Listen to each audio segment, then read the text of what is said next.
Oh my goodness gracious. We are tied up 1-1 in a best of 5, so that means that it is a best of 3. Yes. My name is Day 9. And I am Husky Sean. I love that segue into it. Spawning over here on the left side. I'm leaning way back. You guys can't tell. But I am so excited for this shot. Anyway, spawning on the left side is going to be Taeja. Remember, he is on Team Slayers. He is not on Team Next. And down in the bottom center is going to be Slayers Boxer, who has now tied this up 1-1. He was down 0-1 in the last series. Taeja showing us some pretty solid play.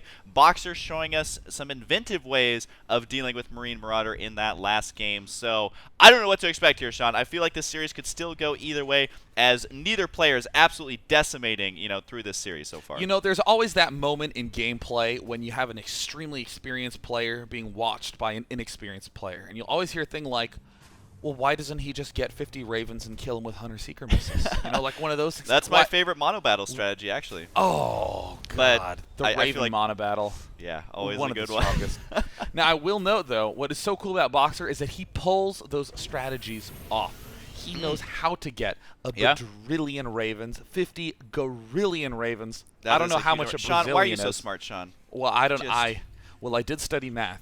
That is true. And I didn't do drugs as a child, and I stayed in school. And now you're an adult. Has that changed? Yeah, and I grew up to do commentary for video games full time. Yeah, that's why you get an education, guys. There you go, guys. So in this game, it does look like we have the barracks going down. Gas has already been started by Boxer. And look at this, we don't have any gas coming out of Taeja. Are you expecting an early expand once again here, Sean? I am indeed Dr. Husky. Looks like we might see a similar structure to the last game, but keep in mind, it's going to be a little bit of difference going on, because on Terminus, this is a smaller choke to defend than on Shattered Temple. There's also these backdoor rocks, which can be a threat, but it mainly helps the defending player that he can get this very fast third base. And you heard us say in the last game, you do need to take lots and lots of bases in this matchup. Oh, absolutely. Now, one thing about this map that most people know by now, but it does play a huge role, I would say especially in TvT, is that Boxer, his main is going to be closer to his opponent, but his opponent, Taeja, will be expanding towards Boxer. That means that he can drop that third base should it go down fairly early. And then also, dropping Blue Flame Hellions there is going to be fairly safe compared to dropping them in the main. It's going to be a lot of surface area for Taeja to have to cover with his Marines or whatever he decides to get in this game. But right now, his expansion is about halfway done. Boxer, once again, going to be doing that factory, and I would be not surprised here to see the Blue Flame, also a Reaper here, Sean. Like the exact same build every single game. And it's kind of funny because on Tal'Darim Maltar you can go herp derp, there is a backdoor derp entrance, you can just pop up in there. True that. Shattered Temple, maybe it's a little more open, and then you realize, no, he just likes this build order. This actually delights me more than it disappoints me. Many people talk about, he doesn't think about the map. Derp, derp, derp, etc. Right, yeah, yep. That is going to be the word of the strategy description of the day. But what excites me so much about it is it means that this is a versatile strategy that is founded on smart transitions throughout the game and less on some sort of one-time voila-esque strategy that will only work once. Boxer narrowly losing game 1. Putting on a good performance in Game 2. What can he do here in Game 3 on Terminus? Now, we do have two barracks once again going down from Taeja. He saw last game, and he was like, wow, I lost that. Let's go ahead and do the exact same build, try and make it work this time.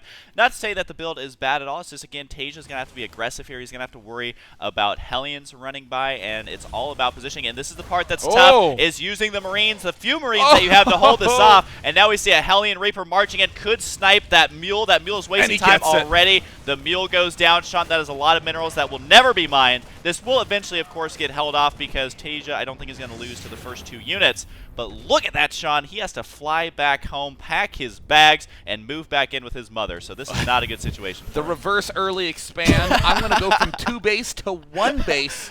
At the 6-minute mark, I'm going to build a command center out here so that way I can lift it and safely land it in my main. Again, a strategy built on smooth transitions. Dude, Boxer Man, though, that was a very, very good build from him. Now, the supply counts are going to be even here, but Boxer doing the damage he needs, and he's just now expanding himself. So, if Taeja continues making SCVs, he will still be ahead in the unit production. We do have combat shields on the way from Taeja right now. It does look like Boxer going to be leaving just a couple of units right here outside the natural. 3 Hellions. And that's always going to be a threat here to those. Sorry, Sean, I commandeered the mouse there, and messed up the camera. We're finding out. Is that a bunker going down? Is he forced to turtle? Yes, he is. So there's going to be 100 He's having minerals. that fear. Yep, after losing that expansion. And here comes the drop right now. Now, is the unit positioning going to be as good as last game? Right now, he's only got Marines. Combat Shield's not quite done yet. No, look at the unloading right here. He's going to have a great arc. And it looks like Boxer saw that and said, nope. And immediately pulls up and runs away. And, you know, it's kind of funny. If you are up against this Blue Flame Hellion strategy, part of you just wants to say, well, what units do I build? They seem to be unstoppable. They seem to do so much damage, but the important thing is that no matter what you're up against, it's about timings. You saw that Taeja at the 7-minute mark, that's when we started to really spread the Marines out and get that fear of the Blue Flame, because it couldn't have possibly been finished any sooner than that. And that is what is allowing him to know when he can move forward with these expansions, when he has to keep these units back into his main. Does he have that concussive shell done? Ooh, that's going to help quite a bit, or that's going to hurt quite a bit, the fact that he doesn't have it. Yeah, I'm noticing. Love to slow down the Hellions. Yeah, I'm noticing in the last games he did go for combat shield stim as well before that slow, and I mean getting the other upgrades take a long time, so maybe he's just trying to get those out earlier. Look at this from Boxer. He's playing very smart here. He hasn't been losing a single Hellion. He's just dropping time and time again, kind of forcing his opponent to stay sitting in his base. Right now he is going to have a second Raven as well. I'm wondering if he's going to go for a third Raven again, because I mean this is almost identical to what we saw in the last game. It's similar types of builds out of both these players, and there is indeed a third Raven there. So Sean, this is something that just seems to be Boxer's reaction to the Marine Marauder type play, and it's going to be up to Taeja to do something slightly different or do more drops or something more so than what we saw in the last game. I mean, the timing of Boxer's build is just magnificent. We've seen the same timing from Taeja again and again, as this is one of these styles that has been popular since the early days, even Marine King Prime popularizing this basic technique. But what will be the interaction of all these Blue Flame Hellions with the Ravens? And there it is, running up again. Oh no, Mule's looking vulnerable. He lined him up. Wasn't able to do massive damage there, Sean. And like we were saying, you can unload in that third base. That's exactly what he did, a safe haven to run up there into the natural. And the surface area you have to cover in Taeja's position is just phenomenal. It's astounding how much space that he's going to have to try and cover with just Marines and Marauders. We saw the Marauders slow on the way now, but Taeja has held on. It's 84 supply to 88, so neither player is going to be, you know, hugely in the lead, but a lot of it's going to come down to the expansion timing being delayed. Boxer throwing down those two factories, very similar to what we saw last time. Wow. And he definitely has this planned out, Sean. Look, he's gotten 3 Ravens again. He's not winging it. This is something that he's planned and has played out time and time again. And it looks like we're going to see the massive add-on swap, but wow, Taeja really trying to sprint forward. He's going to get the chance to take out a couple of those units, and then with the hot pickup manages to pull back yet again, and there's even a medevac in this mix for Boxer. The front's looking dangerously vulnerable. But Boxer looks like he's just going to be doing some stepping back and forth action. We'll be indeed going in for another drop, but with a Raven this time. I do think he could maybe have done a little damage. No, the Marauder count's a little too high, and Taeja once again on the move out. It's going to be a perfect counter drop timing by Boxer. Yeah, if Boxer can get in there without the units into defensive position, which right now Taeja looked like he was going to back up, but decided against it. Here comes the drop right now. Is there anything in position to defend it? There are some units here, but Blue Flame Hellions are still pretty good. It does look like Taeja all the way across the center of the map as well. And are the SCVs going to get taken out here, Sean? It looks like SCVs getting on the action. Nice surround with the SCVs, but the Hellions got to be doing a little bit of damage. Now Boxer's all the way inside his main base. Oh. All those units get taken out, including the Raven. All that remains is going to be that medevac. So now the supply count for Boxer is definitely hurting. He had planned on keeping all 3 of those Ravens alive for that point defense drone. A scan gonna go down. Does Taeja like what he sees? He does. The siege mode just now starting for Boxer, so that's not done anytime soon. This could be tough. This is exactly what Taeja needs to do. Wow, murders that first tank, but those Marines lined up very nicely, and now we have the Vikings popping out, and it looks like Slayer's Boxer will be able to obliterate this push. And this is, again, an extreme discomfort for your Marine Maraudering player to scan, see only 2 tanks, no siege, run up, pick it off, and still lose to this extremely unusual composition from Boxer. Yeah, that was like a bonfire of dead Marines there as they were perfectly placed, but you got to hand it to Boxer for focus firing them down, not just letting his units 1A attack. And look at this, a slightly hidden expansion up in the top center, but it looks like Boxer taking his much safer third. And the reason Taeja is not taking his own third is because drop potential right there is extremely vulnerable if you're Taeja in this situation, so he knows he has to try and hide when there. This map is huge, so even though Hellions are fast, they're still going to have a hard time making it all the way across the map to spot that. This map is a huge macro map in the amount of expansions and distance that it has, so I think this is really smart from Taeja. He needs to catch up in expansions, potentially get an extra expansion. Is the siege mode done for Boxer? It looks like it is. I heard the sound of them sieging up right there, and that means it's going to be a... Yeah. Good ear indeed. Husky generally casts with his eyes closed. You'll see him do things like lick his finger and hold it up in the air and be like he's transitioning to battle cruisers. I feel it in the wind. And then everyone's like, he's had battle cruisers on the map for about 20 minutes now. And again, it does look like the expansion. Are those SCVs transferring over? Yes, it is, Sean. So he'll be even in expansions, but that expansion will be very vulnerable if Boxer finds it. Oh, yeah. I mean, in general, in any matchup, if you have the faster, more mobile army, you should be expanding to farther away locations. That allows you to exploit your speed and your mobility. You can go for a counterattack if he tries to go for it and he cannot catch up. You can always run around, but most importantly, it just takes him with his slow army a little bit too long to get there. We always see this done by Zerg players, but it's increasingly becoming common for Terrans and Protosses who go Blink Stalkers, expand very far away. The big key for Taeja is that he needs to have a good, solid lockdown on the center of the map.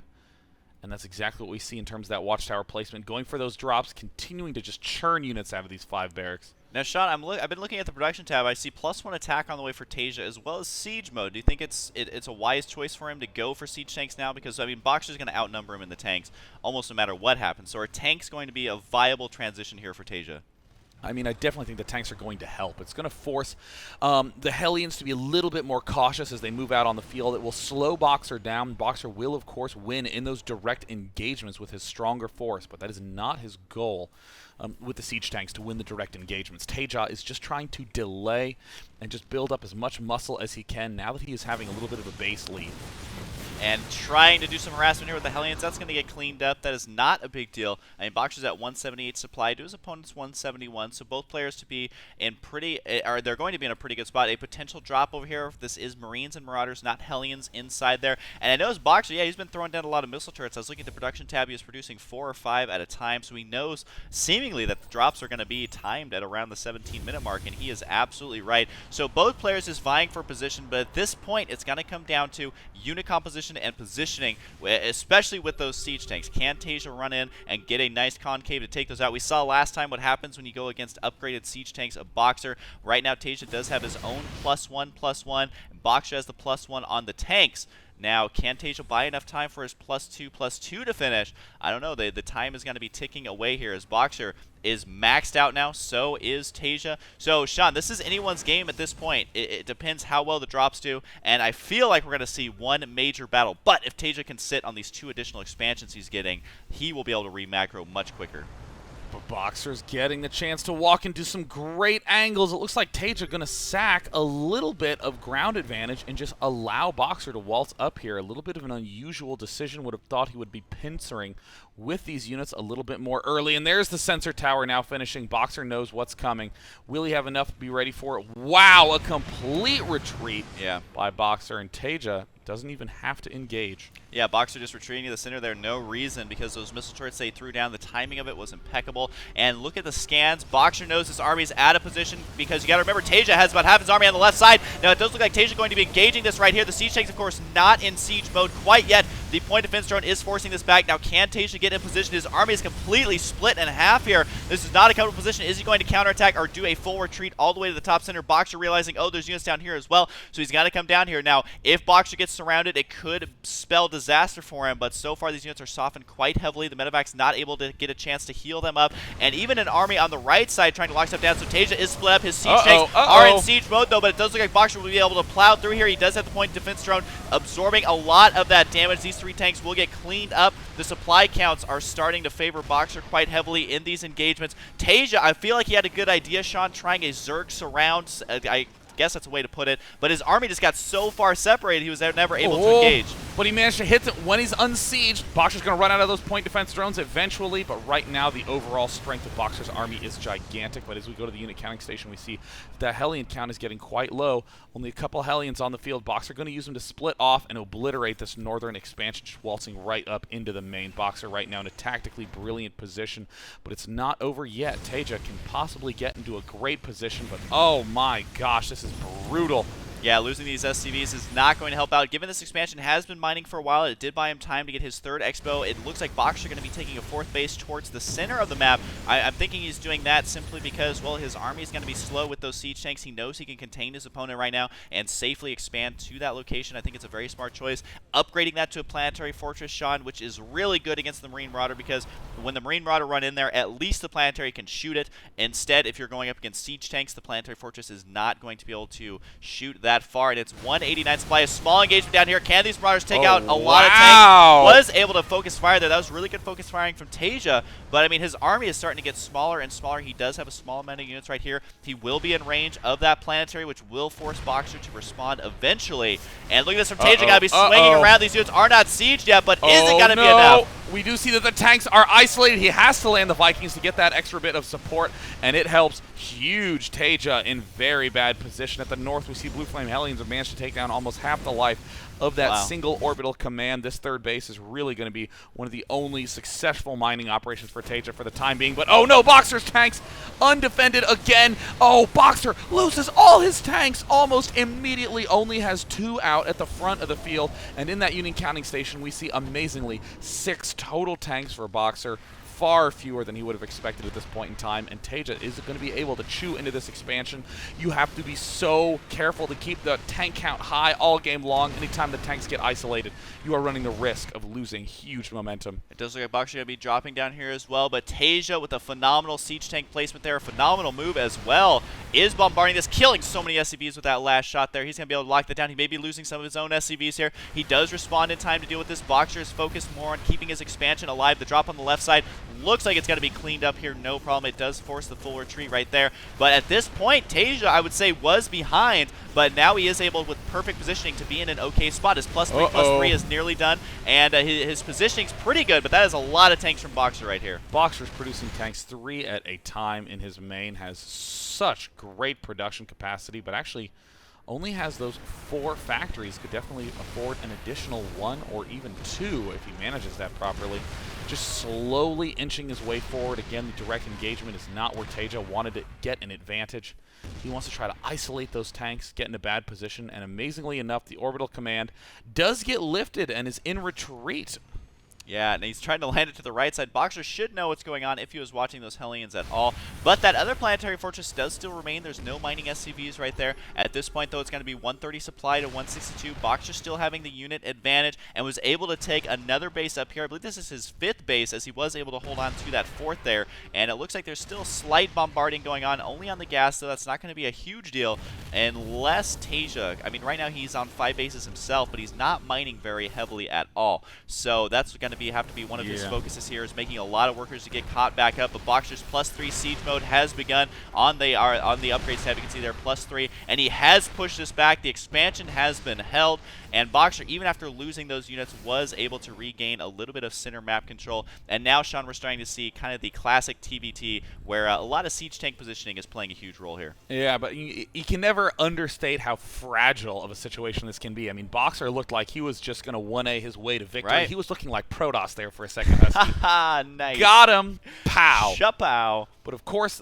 we saw that just a few off engagements where there was 8 or 9 Marauders able to engage the tanks while they were undefended cleaned up Boxer's tank count, and Boxer nearly lost his extra base. But as we see, Banshees in early beta always had a minimum of 20 kills before dying. And this is going to be one of those beta Banshees I'm envisioning. It looks like Taeja, though, is having some great repair control.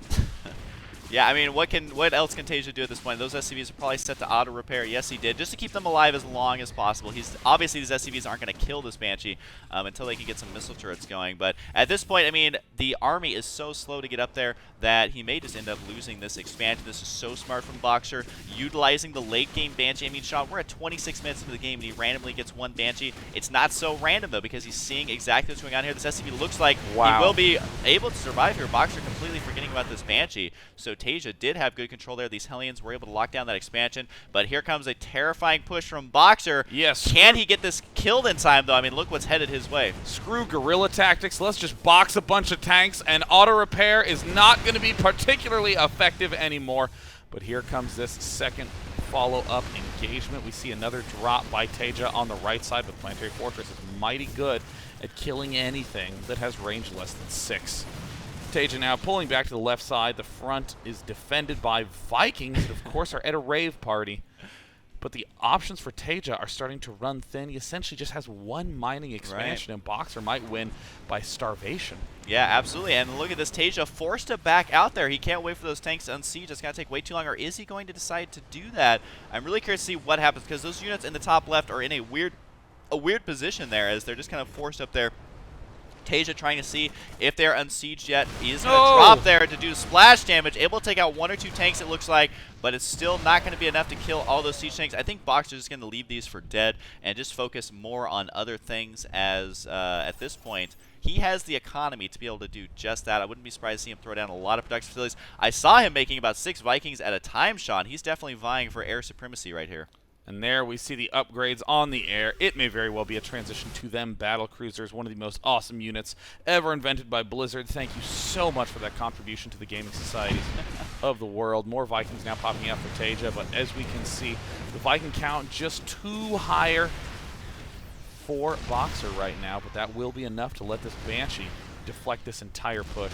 Yeah, we don't see any Ravens here, so just the pure amount of Vikings. Whoever has more will most likely win the battle. Looks like Boxer might lose his expansion, but he's doing a good job of holding on, repairing with just enough SCVs to keep it alive. And Boxer continuing the Viking production with 4 here, and it does lose the Planetary Fortress there. So Boxer just could have repaired that in time, but decided to focus on other things. And again, the Banshee, we mentioned this time and time again, Sean, those Marauders and Siege Tanks, I don't see a single Marine in there. Nothing he can do about that Banshee. Oh, there's 2 Marines. But regardless, late game Banshees are so good in TvT. This is a really good read from Boxer here. He needs to be careful, as it no, I guess that's going to be him. I mean, really, he's in a good spot here. I thought he was going to get dropped, but not at this point. He has full map control, but Taeja does have full upgrades. So if Boxer finds himself out of position, those tanks are going to die exceptionally fast.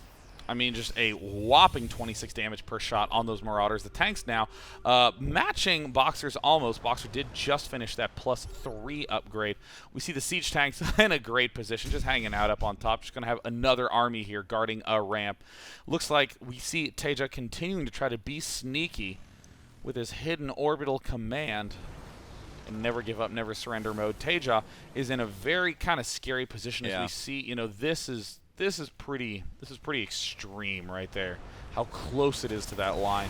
And once again, with only a pair of Marines to support, the medevacs are not in good condition, and Boxer continues to do the Boa Constrictor play, just strangling his opponent for space. Yeah, he's playing so smart and safe here. I did see him throw down the battlecruiser tech, so I wouldn't be surprised to see that. I mean, right now Boxer's maxed out, so he's not really going to be making a whole lot of battlecruisers at this point. But this is going to buy Taeja a little bit of time to try and get that supply discrepancy a little bit smaller. He's continuing to produce tanks. And what's his upgrades there, Sean, on the tanks for Taeja? Is he behind? Taeja is at 2-0 upgrades yeah, right so now. it does look like he has 2-0, so his tanks aren't completely worthless. But, I mean, the amount of tanks he has is going to be whittled down. Boxer sacrificing a couple of Hellions so he could buy himself a brand spanking new battlecruiser, which is on the way, which battlecruiser's pretty good against an army that has no anti-air. That is true. That pair of Marines is not going to last long against battlecruisers. It has been upgraded to a battalion of Marines, but once again, Boxer is continuing to inch his way forward. I mean, his sensor tower is just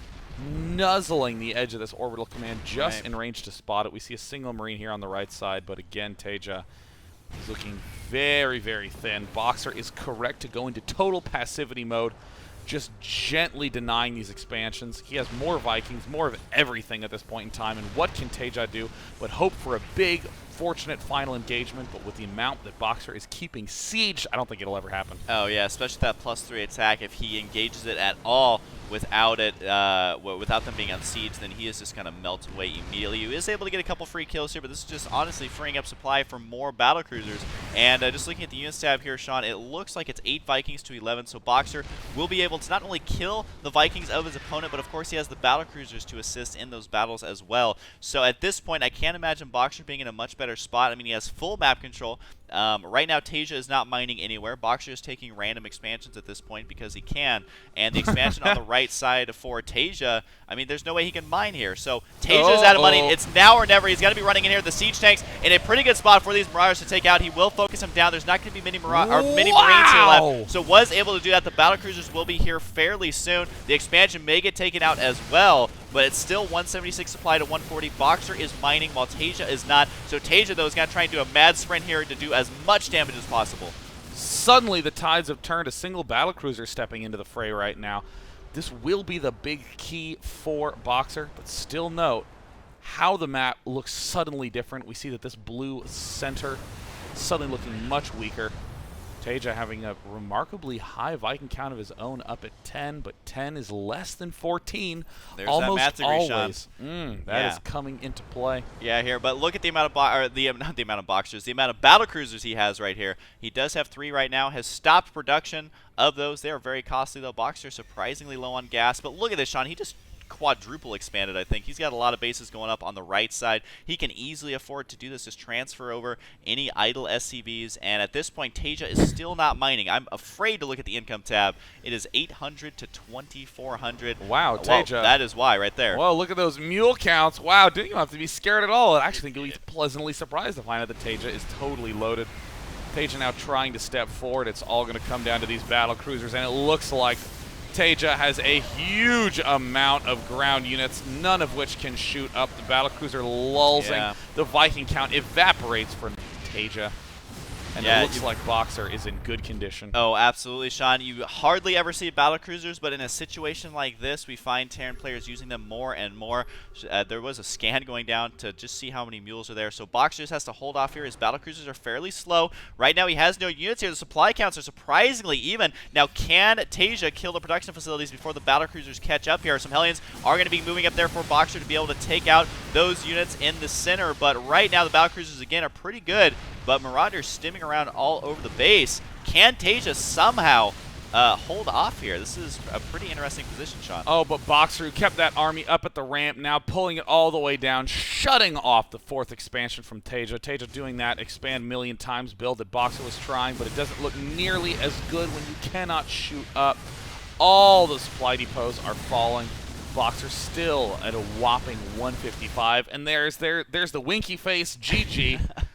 Yeah, pretty good stuff there, Sean. Battlecruisers able to win it for Boxer, and I think that's a perfect screen to end it on because it is Battlecruisers killing an army that cannot aim up. Boxer playing very smart in these last 2 games, but I gotta hand it to Taeja for trying the Marine Marauder, and he did a very solid style of play. But again, it comes down to that positioning. Boxer never got over-aggressive. I think there's only 2 times that he ended up losing those tanks, but in a 37-minute game, that is pretty good for a Terran player who is going with mass siege tanks. So Boxer, man, oh, yeah, showing us why he is the Emperor. You know, I was really impressed with the way that, Boxer looked like he was crushing. Right. And then being out of position once, we would see Taeja storm up with the 3-3 Marauders. The tanks he would do a magic trick, David Copperfield style. Where did the tanks go?